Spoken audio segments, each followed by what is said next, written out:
So just as a quick introduction and background, Rachel Traylor, and I have a PhD in mathematics, a master's in stat, and bachelor's in mathematics. How I ended up in storage industry is anybody's guess. Mainly, my research interests are in probability theory. In particular, I've become obsessed with sequences of dependent random variables. We won't actually get into those this talk. And other things, I've done some stuff in stochastic analysis, system reliability, which is actually the subject of the talk a little bit, a couple hours from now, queuing theory. And then as far as the statistics goes, I'm particularly interested in time series. So just kind of my background, what I work on. Hobbies, I'm a marathon swimmer. I am a newbie surfer. And I try to consume as much bacon as possible. I think I try to make Costco run out every time I go. Okay, so seriously, but the problem. Disks fail, we're all in storage, nobody likes it. But for the most part, we don't really care that much about single disk failure. It's nice to know about, but in the grand scheme of your business, one disk failing in a large storage system doesn't really matter. Because we have redundancy to handle it. What you're really interested in, or your customer is really interested in, is the probability that they're going to lose data. What is the probability they're going to lose data at any given time? That's what we're actually trying to solve. So, we have basically 4 simple steps on how project risky business works, which is a much friendlier term for this setup.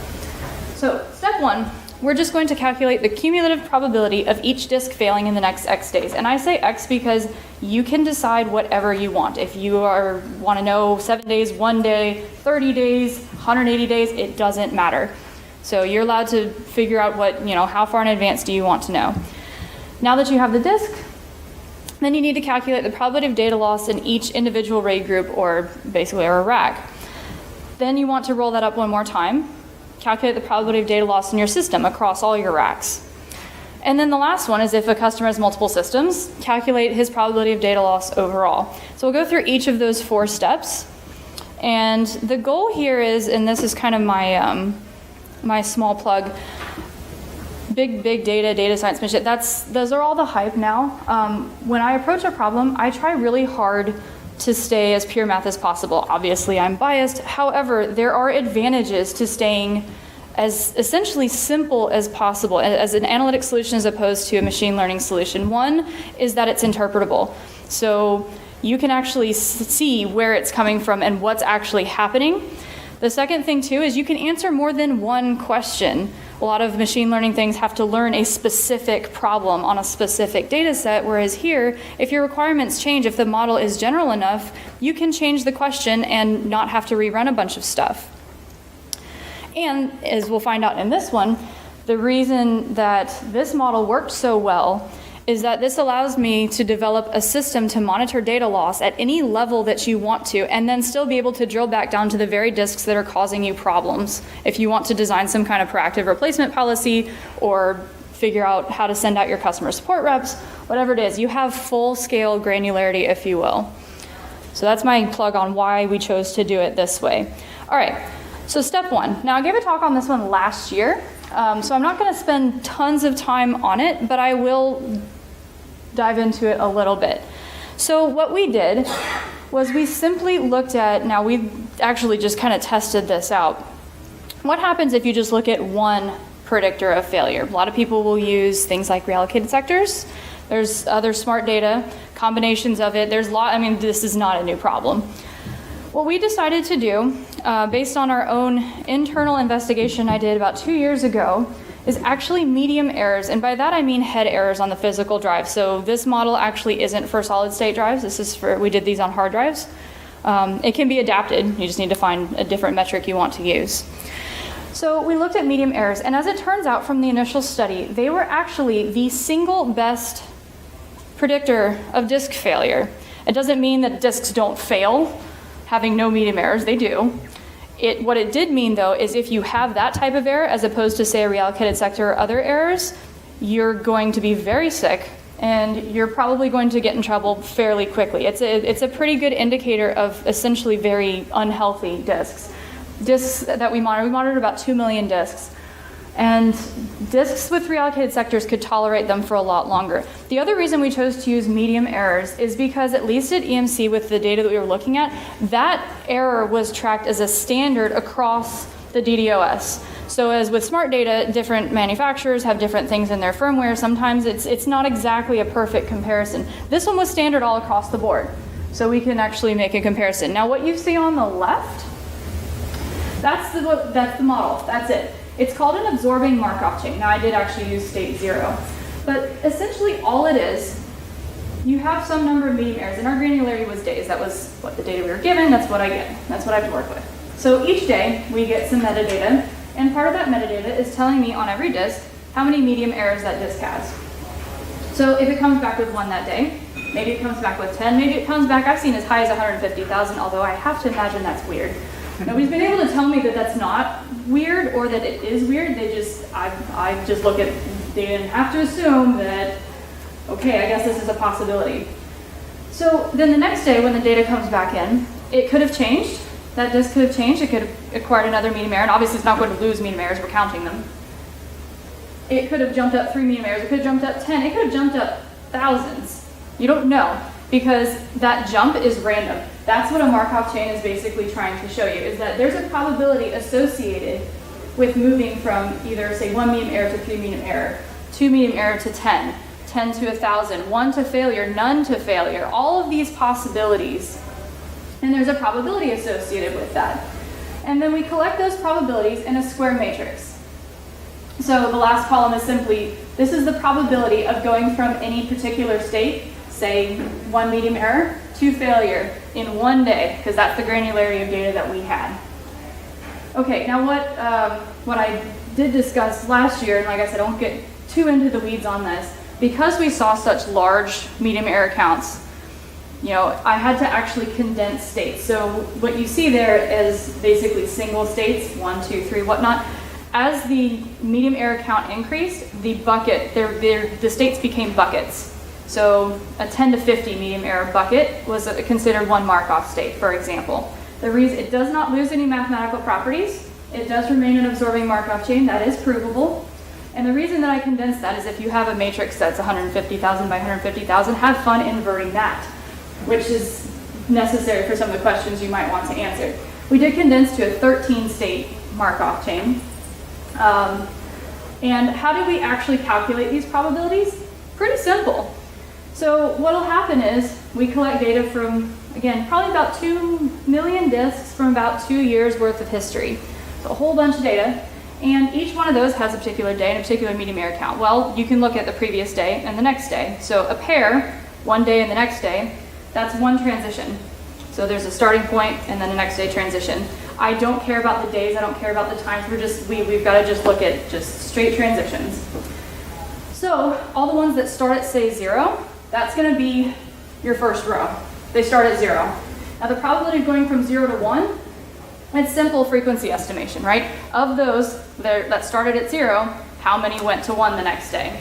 It's that simple to estimate your probabilities. And you basically are going to go down and do this for every single row. The reason that you see all these zeros here, it's an upper triangular matrix because it is impossible to lose medium errors. You can't go from 1 back to 0 or 2 back to 1. So you end up with actually a really nice upper triangular matrix. The last one here is a 1. That's because the probability of staying dead is 1. Right? If you can't transition from essentially your absorbing state, or in our case, a dead disk, out of it. So everything above that are transient states. So the transient probabilities would be basically if you take the last column and ignore it, and the last row and ignore it, these are transient probabilities. The probability of basically moving from basically a transient state to an absorbing state. Okay, so, yes? So, for example, if you're trying to calculate P01, okay, you're saying that you look at the overall population and see how many transition from from 0 meter to 1 to calculate that probability? No, what I explained was your population in this case, you have to be a bit careful. Your population to calculate, say, P01 are all of the disks that started at 0. So when you create a transition, it's a pair of transitions. So today, the next day, that's one transition. Yesterday, today, that's another transition. But it's not a different, right? You still get to count down the population if it was still 0. So you look at where the previous day, as you label it, was 0. And then of all of the ones that the previous day, when you label that pair was 0, basically the left of your pair, right? You basically create a tuple x, y, where the previous day is one medium error count and the y is your next day. All the ones where x is 0, that's your population to calculate P01. So then all of the ones where y is 1, so basically how many of them have the pair 0, 1, out of all of the ones that had 0 something. That's how you calculate that probability. So for scale, we had probably 500 million transitions that we looked at. Most of them actually did go from 0 to something. In fact, just to give context, the probability of staying with 0 medium errors is extremely high. Only about 2% of the drives ever get medium errors at all. So one potential sort of issue with it is medium errors are actually fairly rare in the field. But if you get them, then your disk is in trouble. If you're looking to create a model to prioritize drive replacement, this is still a good one to target these first. But that's not to say they don't fail with 0 medium errors. We do account for that. So it is basically a full population. But I hope that answered your question of how to calculate that. Okay, what that's going to give you is every single day, I get more metadata, and it comes back in with some medium error count for every single disk. I also know what was happened the previous day, so now I have what its transition is. Now, what am I going to do? I now can tell you what its probability, well, I guess I didn't go through a probability of failure here. So the cumulative probability of disk failure in the next X days, once I have this matrix, is simply, let's say you want to know 30 days out. Take the 30th power of this matrix and look at the last column. That's the probability of failure in the next 30 days. And it is a cumulative probability that is also provable. So for example, if this is why I asked for a whiteboard, so sorry, I was going to do a whiteboard. But so let's say we wanted to know what happens 2 days out. If you take this matrix and square it, and then I get a disk come in with 1 medium error, then I simply have to go to the squared matrix, second row, last column, and it will tell me the probability that that disk will fail in the next 2 days, or 90 or whatever. The nice thing about this too is because it's also upper triangular, calculating large powers of that matrix, although typically you're not going to care about more than about 60, 90 days out anyway, is simple. There's nothing that you don't have to do anything weird. Okay, so that is how you get a single day. So this is a running model, or will we take based on the existing data? So the nice thing about this is because we modeled it, we took historical data to create the matrix. Once you have the matrix, it's there, right? That's your estimate. You don't have to update it every time you get a new piece of data. That's the new piece of data is what's going to allow you to determine its probability. You basically did a massive study, essentially. It's like doing a lifetime study, just using a Markov chain instead.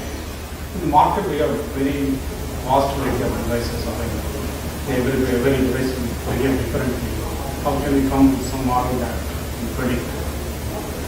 I'm going to have to ask you, can you ask your question one more time? Like we have different pair of devices, like disk drives, different vendors going on. Their performance is different and they have. Of course.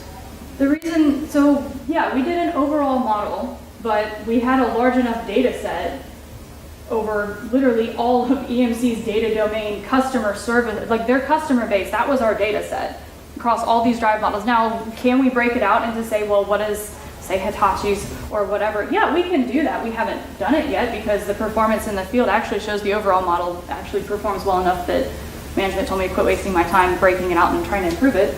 But yeah, you can do that. If you wanted to really get in and study it and that's what your focus is, then you can. And you can break it out. All you would have to do is simply segment the population, put this manufacturer in this pool, basically run this model again, and create a transition matrix for one manufacturer and another manufacturer, or break it down by manufacturer and model, or whatever it is that you wanted to do. You could break it down even by the size of the system. Any of those things are possible, but the goal of this wasn't necessarily to have the most accurate predictor of drive failure. It's to figure out how to rank customer support calls if you're going to replace drives in the field proactively. That was the ultimate goal. So this was just the first part of it. Because we then take this, okay, so I looked at that. Okay, so I went over this, how to calculate the cumulative probability of disk failure. The nice thing about it is that really is it. And it's interpretable. You can actually see what that means. And in fact, like I said, I promised I wouldn't go too math heavy, but you can actually show why this basically power transition matrix is the cumulative probability. I did promise no proofs though. Okay, now that we have it, right, that's just step one. What's the interesting part here? We want to know the probability of data loss in a particular RAID group. Okay, but now it's literally just basic probability at this point. There's nothing fancy. So let's assume a RAID 6 algorithm that it can handle 2 failures, we'll just assume 2 failures or more, and you've lost data. It can be whatever you want to. You just change how you calculate this. So that means if you have at least 2 failures, you're going to lose data. We need to find the probability that you will lose at least 2 disks, or basically have 2 disk failures in the next, say, 90 days. I have, say, 14 disks in a group. I know their probability of failure in the next 90 days because I just found them all in step 1. We calculate that every single day. Now I want to know what the probability is in each enclosure that I'm going to lose data in the next, say, 60 days. Well, the probability that you're going to have at least 2 failures, and you can calculate that, or you can use this nice complementary law. So 2 or 3 or 4 or 5 or 6, no, forget that. Just simply take the complement. 1 minus the probability that you have no failures minus the probability that you have only 1 failure. So you're simply taking the probability of the complementary event and subtracting that from 1. So calculation's a whole lot easier, and your life is a lot simpler. Again, it's also interpretable. It's easy to explain how you actually calculate this. Okay, so that's to do it in one RAID group. And here's an example. All right, so let's suppose there are 10 disks in a RAID group. What is the probability that there will be no failures in the next 5 days? So we're going to assume that there are 10 individual failure probabilities for the next 5 days, just 1 through 10. Okay, so the probability that they will not fail in the next 5 days is 1 minus that probability, right? That's the complementary event. So the probability that you have no failures is that the first one doesn't fail, and the second one doesn't fail, and the third one doesn't fail, etc., all the way up to the last one doesn't fail. I am implicitly assuming independence of drives here, in case anybody noticed that with my probability calculation. I have no evidence upon testing to suggest that there's any difference or any reason not to assume that. So it's a simple multiplication. Are you solving this for the general case of if I have X number of RAID groups in a data center, at the rate at which we'll have failures for an individual RAID, or are you going and saying this particular RAID has a drive that has X number of media errors on it, so this RAID is going to fail more likely in... Okay, let's make sure I understand your... Does that make sense? Are you saying, in general, if I have all these arrays in this data center, what's the probability of one of them failing without knowing how many media errors? Oh, no. I gave you just general probabilities, as in if I don't know them, this is how you would calculate. Each day when the data comes in, we run this specific calculation over every single disk and every single RAID array. Okay. So this you update daily with? Every single day. Media errors. Yes. Yeah, so the formula is general just to show you how it works, because I was not allowed to give you actual screenshots. So, all right. So what about the probability that there's 1 failure? Yes?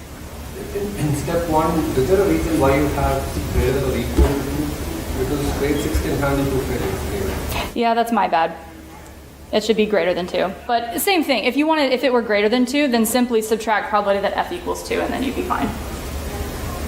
We allow the user to input the RAID algorithm, so it'll do it basically depending, because different OSs or different things have different RAID algorithms in our system, so we allow you to customize it. But yes, you're right.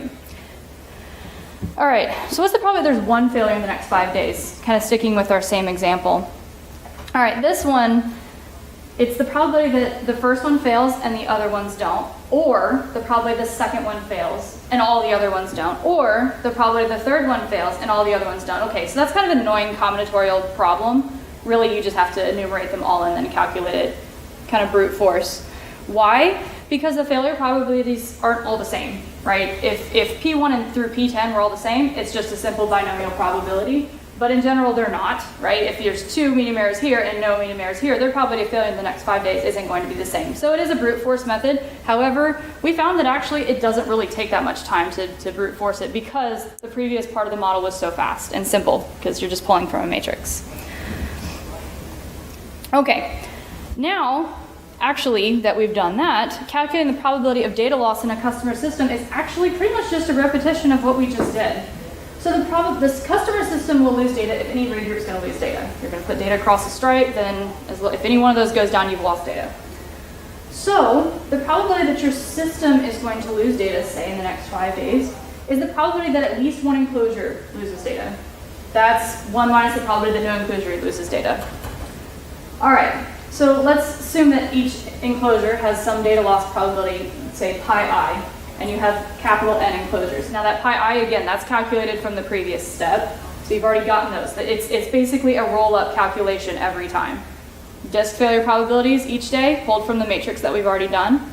Then we use that to get the probability of each enclosure failing. Now that we have those, we roll up one more time and get the customer system. So the probability that the system loses data, well, you want to figure out that the probability that no enclosures lose any data. Well, the probability of enclosure losing data is pi I. So the probability of any enclosure not losing data is 1 minus that. So it's the first one not losing it, the second one not losing it, all the way up to the nth one not losing it. That's the product of 1 minus all those pi's. And then subtract that again from 1 because we wanted that complementary event as well. So it's the same idea, just rolled all the way up.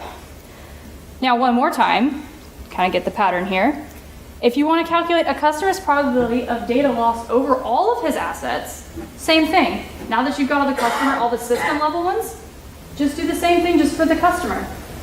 So the exact same thing. So let's suppose a customer has more than, now if they have more than one system, you're already done, but if they have more than one system, so what's 1 minus the probability they don't lose any data at all?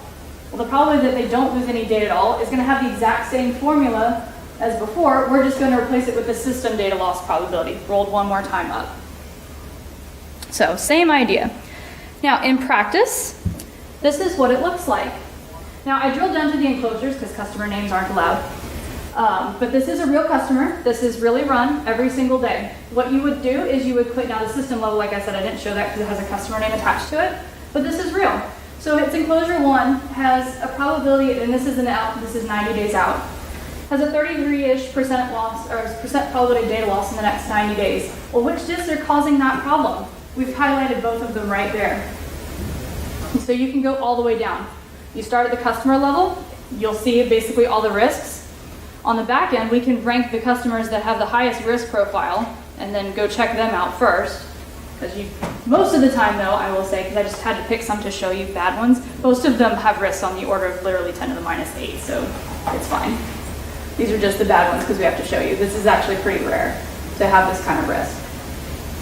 This one in particular, so this is another enclosure from a different system. So the enclosure 1 is the one that's having problems, and we can actually see that there are, 5 disks. None of them have particularly high individual probabilities of data loss in the next 90 days. In fact, if you looked at an individual level, you'd probably ignore all of those for proactive replacement, but you would be missing their cumulative effect on the risk of data loss. That was the goal here. So same here, although actually that one, they're 2 at 85%, so then you probably would have targeted those anyway. So the reason that we extended the model up this way, the reason that we wanted a fairly interpretable model is because you want to be able to look at every level that you possibly can and capture the fact that these guys don't operate in a vacuum. Right? If you're looking for data loss, you're looking at multiple disk failures, which means you need to look for those guys that aren't that risky individually, but when they're kind of banded together, they're going to cause you problems. I'm keeping an eyeball on my time. Okay, so that's what it really looks like. All right, so this does run on the entire data domain install base every single night and updates. They basically just saw the screenshot from the UI that it will update every single day. Ideally, I would like it to update more, but you work with what you got. We've actually been monitoring this for about 3 months now. Basically, if we had predicted, say, 90 days ago that we would have some disk failures around now, how many of those actually, what is the percentage of them that actually panned out? It's extremely accurate, actually surprisingly accurate for a single predictor. The only other thing, what was I going to say? There was one other, what would be nice is to potentially incorporate other predictors as well. Because again, medium errors are fairly rare. Most disks that fail with some medium errors. But it's not all of them. And there's still enough of them that fail with no medium errors that it's worth looking into. Reallocated sectors is still a good predictor. More predictors is a good thing. Places I would like to take this is to look at a multi-dimensional Markov chain, right? So now you have essentially a tuple state system where we saw the medium errors evolve essentially in this one-dimensional random space here. Well, reallocated sectors would do the same thing in parallel unless you put those two together and the disks have medium errors and reallocated sectors evolving together. So you'd end up with a two-dimensional array or two-dimensional Markov chain. That's one way to improve the model. Another way to improve the model is actually to validate the number of states that I use. When I said I used 13 states and kind of had to bucket simply for implementability, I'll be nice and say it was ad hoc choosing the states. I'm actually surprised how well the empirical method worked. But it would be nice to actually find some method of cross-validation to find the ideal set of states to use. So, like I said, our method is actually quite successful. It's extremely interpretable.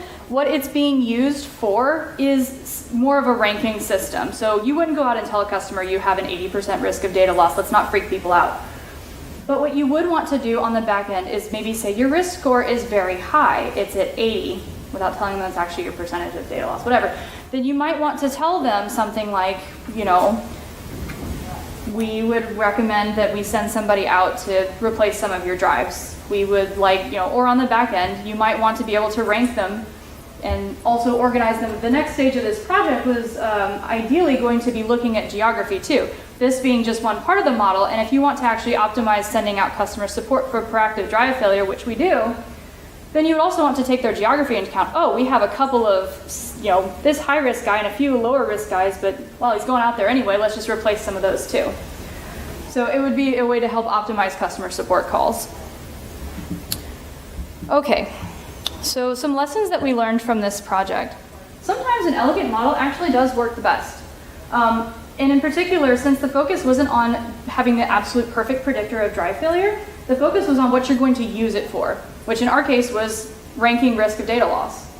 Sometimes that elegant model works best because we were able to build it out extremely simply at multiple levels so that you can really look everywhere at all levels that you want to and determine what your risk of data loss is. The simplicity allowed for interpretability and granularity. That means that I can basically start with the customer system and keep clicking all the way down until you get to whatever level of information you want to know. And this model, it's just a Markov chain. There's nothing fancy about it. It's an absorbing Markov chain, not even a hidden one.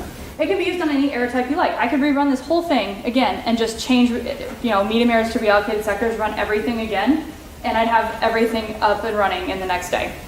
If you wanted to change the error type, no big deal. Any rate algorithm, it doesn't matter, right? Somebody brought that up because I made a typo. If you have a different rate algorithm, just input a different one, right? Just say, basically when you input for the calculations, how many disk failures constitute data loss, just change that parameter. It's fine. The other thing, yes? You're saying here data loss. If you have an 8.6 and you lose 2 drives, basically you're losing access to that volume, not a data loss. We consider a data loss event, the access to drives we consider a data loss event because it's a customer inconvenience standpoint. Okay, so this, here you lose, the customer has lost access to the volume. Yeah, from my perspective, if I couldn't access my stuff, I would consider it a loss it's not a true loss because you'll be able to get it back for me, but I would still consider it, if I needed that data for my day-to-day operations and couldn't access it, I consider it a loss that day, or until you got it back up and running. So yes, that's what we mean by data loss. Because we approach this kind of from a customer-centric perspective on how they would want, us to deal with and manage their data. And at that point, you really have no resilience left. Right. You lose that third disk, and no amount of semantics is going to get the data back. Right. So now it's good to actually, so the goal is to identify potential problems before they happen and go ahead and replace those drives before you actually really do lose stuff. Right? This is just a risk model to help you prioritize. Right? You haven't actually lost anything yet. They're going to be a lot, yeah. The goal is not to have angry calls.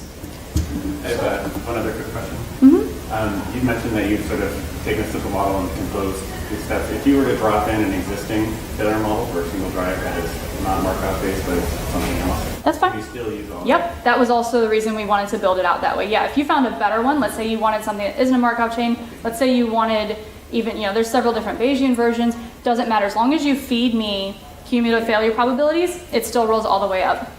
That was why we chose the architecture we did. We wanted it that way.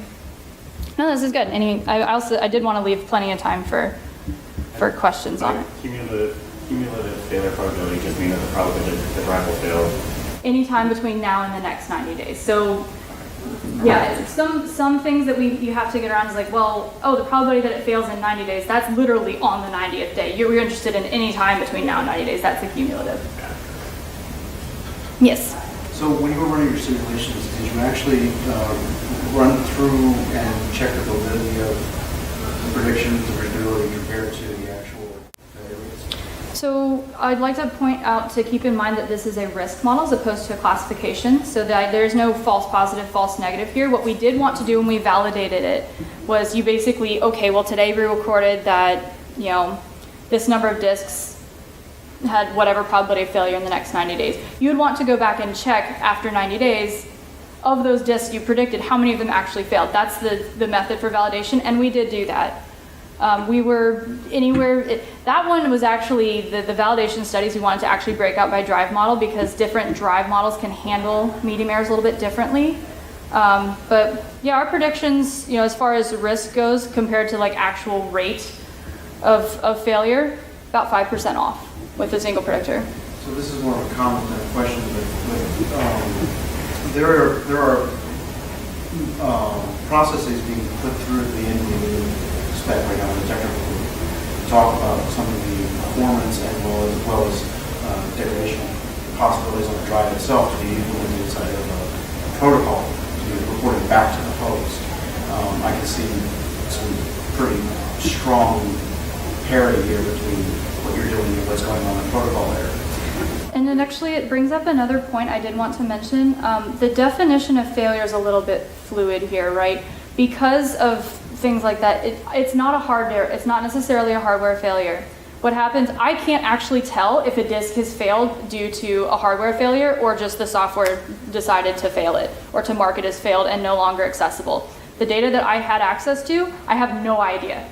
So what I had to do is assume that it is, we called it a software failure. The point is you can't access what's on the drive, so kind of from a customer standpoint, they don't care if the hardware is messed up or not. So basically, when you say a drive error, that's after you software attempt to see if that's recoverable or not. Yes, the medium error is, and this is where I never could get engineering to give me a straight answer on what exactly in the code defines a medium error. But what they basically said, it's what comes most of the time before a reallocated sector. They've tried to read it, and it comes back as unreadable. They typically would tell me that it would come back, like if you actually examine the drive, there's some kind of physical issue with the head. Like I said, the only reason I chose that one was because since we were the ones that counted it, it was a standard metric across all the different manufacturers. So that was one way to control for manufacturer differences. I also, the other thing, somebody mentioned this last year and I wanted to point out. The other thing to note too is when there's multiple medium errors, I don't know if it's on the same location that's just trying to hit multiple times or if it's a bunch of different locations. We don't collect that. So there's some implicit assumptions here that I had to make. Those are Pardon? It doesn't matter, there's a medium error somewhere. Right, there's one somewhere, but I don't know if when you're counting, say, 10 medium errors, you're on our 10th medium error, if it's because you hit that same bad spot 10 times, or if there's 10 different spots you've hit once. I don't know. That would be the plea for, more data. all of it. Now, in your previous paper, you go more detail about how did you calculate all these entries in the matrix? Right? Yes. Okay. I don't know if they recorded that talk or not. I guess they did since they're recording me now.